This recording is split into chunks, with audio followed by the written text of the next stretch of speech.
যে অসহায় তাকে অবজ্ঞা করা উচিত না, কারণ মানুষ মাত্রই জীবনে কোনো না কোনো সময় অসহায়তার শিকার হতে পারে। হ্যালো এভরিওয়ান, আসসালামু আলাইকুম। সবাই কেমন আছেন? আমি আজ সবজি দিয়ে নুডলস রান্না করব এবং ডিম দিয়ে রান্না করব। প্রথমে আমি কড়াইয়ে তেল গরম করে দুটো ডিম দিয়ে ভেজে নিচ্ছি।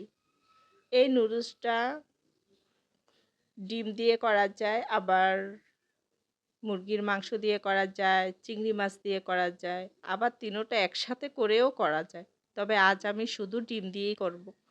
ডিমটা ভাজা হয়ে গেছে, এর মধ্যে আমি পেঁয়াজ দিয়ে নিয়েছি, আর একটু ভেজে নিব।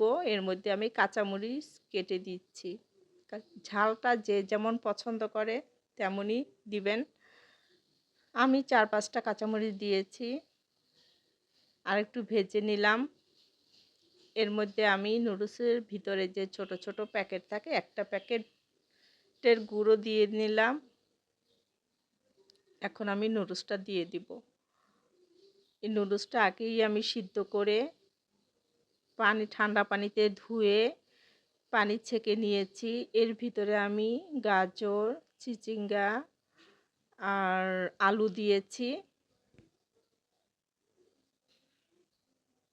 ডিমের ভিতরে আমি ভালো করে মিশিয়ে এখন নুডলসের যে মশলাটা থাকে ভিতরে, সেটা এক এক করে আমি দিয়ে দিচ্ছি। সবগুলো প্যাকেটের মশলা এর সাথে দিয়ে ভালো করে নেড়ে মিশিয়ে নিচ্ছি।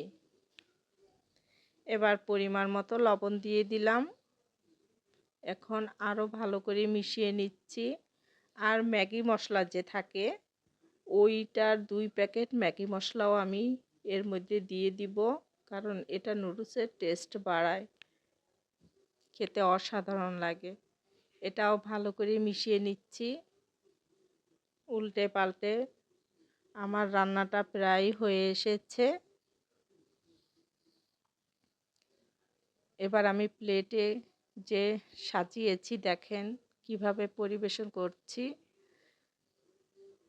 এটা আজকের ইফতারের জন্য। আমার ভিডিওটা যদি ভালো লাগে, লাইক কমেন্ট করে পাশে থাকবেন।